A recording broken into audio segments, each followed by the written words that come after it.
Do you know what? That was actually a very mature performance.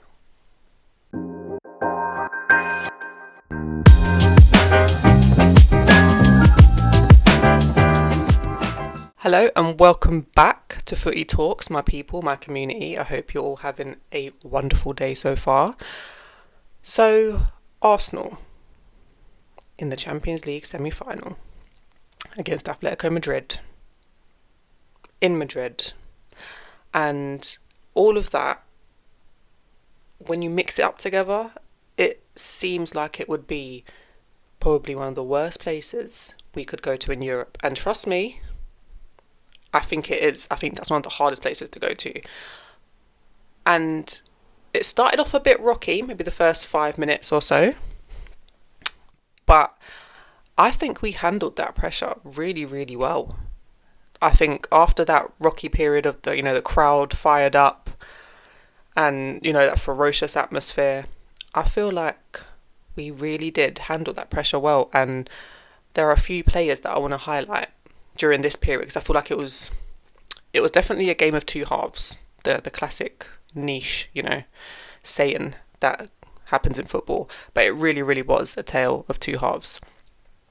I think in that first half, the performance was good. We kept the ball well, and that helped silence the crowd, which is what you want in an away European night. And we just kept the ball really well. We were passing it well. The only criticism in that first half, because I feel like Atletico Madrid in that first half did not play well at all. Like, their passing was off, they kept kicking the ball out. They were so gettable in that first half, and that's why I'm annoyed that we didn't punish them more for that. Our final third decision making, as I have said on this channel time and time again, is what lets us down. Everything else we do really well, but that final third decision making is just what lets us down. So let's get into the players a bit, and I'm going to start with the captain, the skipper, Odegaard, who I think played okay. I don't think he played really bad, but I do feel like he was integral in that first half to just calming everything down, giving us that control that we wanted, and silencing the crowd. I think he was integral to that, and he was on the ball a lot and, just dictating play. However, and this is the one thing with Odegaard, his final third decision making, should I say, is not great. And he played a couple of passes where I was like, okay, cool, that wasn't bad. But he also just fluffed his lines a lot and either overplayed a pass or just made the wrong decision. But in that first half especially, I feel like he was integral to just calming everything down. So yeah, not a bad performance from him. I've often said as well on this channel that a front three of Noni, Gyökeres and Martinelli doesn't work. And when I saw that on the lineup, I was a bit worried. I was like, oh gosh, we know what this front three does and what it's capable of, and it's not great. However, it still wasn't great, but it wasn't as bad as I thought it was going to be. I thought Noni had quite a good game, actually. He was getting past his defender, made a few good crosses into the box, which was good. There was just no one there to really get on the end of it. There was that great cross that he put in towards the back post, and Martinelli missed it. Nketiah got to it, but put it out for a goal kick. That was a great cross. Definitely should have made more of that, I think. It was a half chance, but definitely should have made more of that. And then, he was getting past his man quite a bit as well. So I think Noni had quite a good game. Probably the best out of the front three. I think Martinelli was not great. He kept drifting central, and although I prefer Martinelli centrally, I've always said Martinelli is a striker. There is no way he is a left winger. I think if you have a system and a manager who knows how to utilise him in that striker role, I believe he's a striker. However, that's not the case here. So I understand why he was going more centrally to try and overload those spaces. However, this kept isolating Hincapié, because Hincapié would get on the ball and he would have no one to pass it to, so he had to pass it back, which was annoying. So yeah, Martinelli, not his greatest game, and he has been very, very good in the Champions League this season, so I'll give him a bit of a bye for that. And then Gyökeres, he had a bit of an odd game, because he had one bit of really good play where got past his man on the left and then passed the ball back, and Odegaard just took one too many touches, didn't get the shot off, and ended up giving the ball away. So that was a really good bit of play. Other than that, not great. However, and we're going to get into it now, the penalty.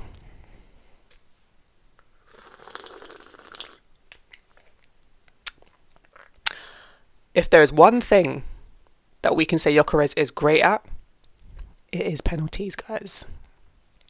Oh my gosh. I think every penalty I've seen Gyökeres take is always a thunderbolt. It's like he just goes for power and it just seems to work. Hoping I don't jinx anything, but it does just seem to work, and he's just great at penalties. So great penalty. The penalty incident itself, I do think it is a penalty. I think Gyökeres does well to get his body in the way. The defender was on the wrong side of him, so I think it was always going to go in the favour of Gyökeres. So I do think that is a penalty. And we end up going 1-0 up, which, great, you know. It's a penalty, we'll take it. You know, it's a semi-final of the Champions League, we will take that. So, yeah, 1-0 up, going into half-time, great. First half, when we went into half-time, first half I was like, yeah, we played well, you know, that was good. And I felt like we should have punished them more, as I said, in that first half, because they were not great. And they're playing 4-4-2 in the first half as well. And then the second half is where everything changed. I think Simeone went in on them in that half time. I feel like he wanted to take something back to the Emirates. And he changed his formation. I think went back to a 4-3-3, I think. I don't think he was playing 4-4-2 anymore in the second half. Let me know down below though. I think he changed formation, because that is what changed the game. I feel like when we came out in the second half, we lost control. We lost that control. The crowd was getting up for it, and they were getting onto us. And that brings us on to their penalty. Ben White, who had an all right game in the first half. I didn't notice him, so that means he must have had a good game. But Ben White, for that penalty incident, now it is harsh. It is, especially if it did come off his leg and then rebound onto his hand. But considering the penalty that was given to PSG the night before, very similar, I knew that this was going to get given. It might not be given in the Prem, but in the Champions League, it would definitely be given. Now, that is something that you just have to be aware of as a player, that they are more likely to give penalties for things like that in the Champions League. So, although it is harsh, I don't know what Ben White is doing not having his hands behind his back. Like, that is rule number 1 of defending. When you're in the box, hands behind your back. And especially in a Champions League game. So, it might seem a bit harsh on Ben White to call him out like that, but at the same time, you are an experienced player. Just keep your hands behind your back, honestly. So harsh either way. Harsh that it was given, and I'm being harsh on Ben White as well, because I feel like he should have done better there.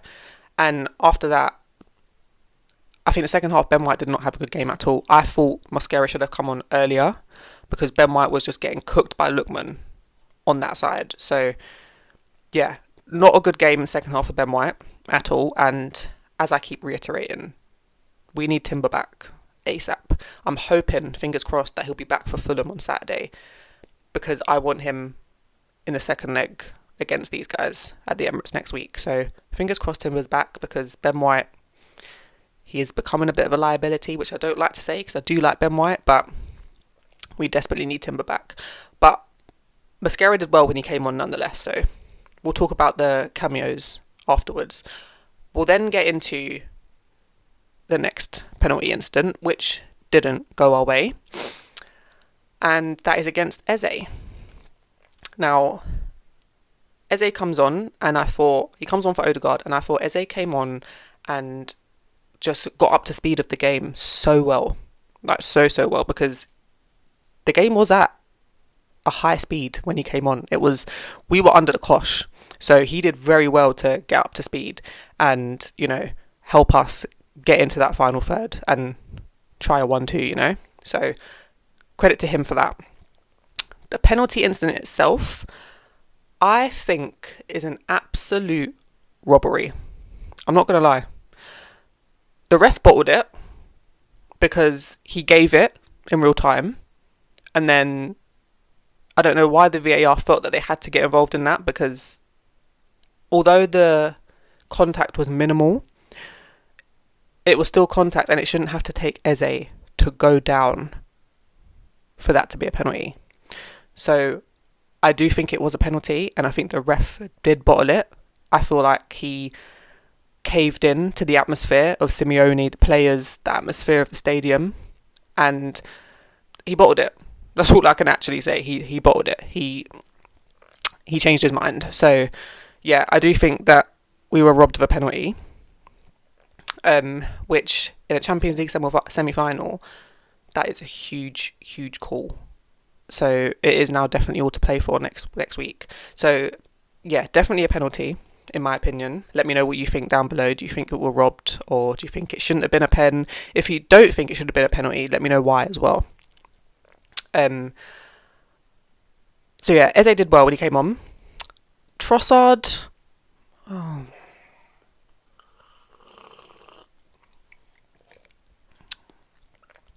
really try with Trossard, because there was once upon a time where Trossard was one of my favourite players.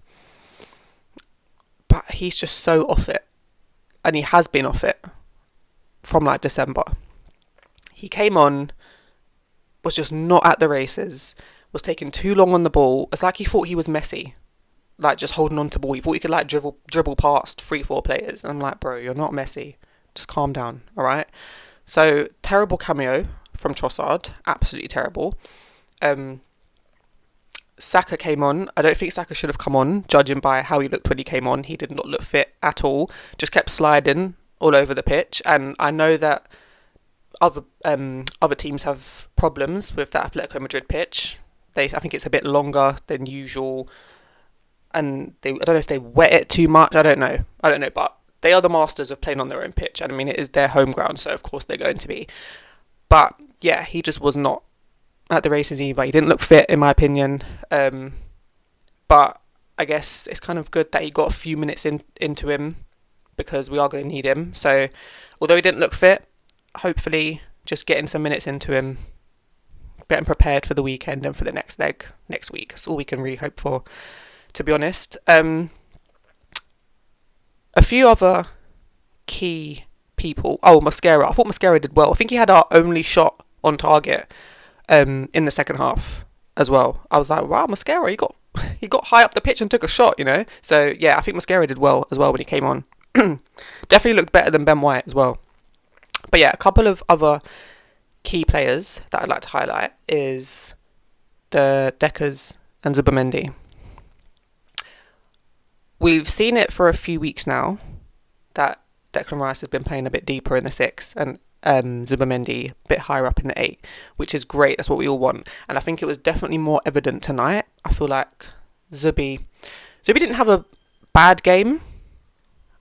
I feel like he's had probably one of his better games we've seen him out of the last few weeks especially. And I think that is because he is able to go forward, because as I've said, him going forward, he's good going forward. He's got a good pass on him. Him and Odegaard were doing a little 1-2, So yeah, I think the more we see Zubi playing higher up, the better Zubi we will see. And I don't know, I feel like I'm part of the Zubi Defence League at this moment in time, because I see so many people saying that he's not good enough, we need to sell him, and I'm just like, guys, no, we're just not using him properly. Like, if we use him properly, we will see a better Zubi. And bearing in mind, I've said this about 100 times, I just think he's burnt out. He hasn't played this much football at this level before in his career. So I think next season we will see a better Zubi, especially if we continue to play him in that 8 and Deckers in the 6. But yeah, let me know your thoughts on that partnership. I was a bit disappointed that we didn't get to see Lewis Skelly come on, however, and play in the 8 like we did at the weekend. I'm hoping we get to see that against Fulham maybe, because I think a player like Lewis Skelly would have done well in that game last night. We saw what he did at the Bernabeu against Real Madrid, in both legs actually, at the Emirates and at the Bernabeu. I think we need to see him more in the midfield, so hopefully we'll get to see him again in that position. But look, overall, it's not a bad result. We do go back to the Emirates and it is all to play for still. Hopefully we can get over the line. I think Atletico Madrid, they're not great. They've got some amazing players like Lookman, Griezmann, of course Alvarez. Alvarez did come off injured. We'll see how bad that is, and if he'll be ready to come back for the next leg next week. But that'll be a huge boost for us if he's not available. But of course, don't wish injury on any player, so I do hope he's all right. But that will be a huge boost for us. But yeah, all in all to play for next week. Hopefully we get through and we make our second Champions League final. Let's hope, guys. But as always, let me know what you guys think down below in the comments. What did you think of the game? What do you think of the tie overall? Do you think we're getting through? And yeah, please like, share and subscribe. We are on our way to 80 subscribers, but I'm going to branch out a bit and I'm going to say we're on the road to 100 subscribers now, because you guys are amazing. So we've got up to 75 subscribers. Let's get to 100 and I will speak to you guys very, very soon. Peace.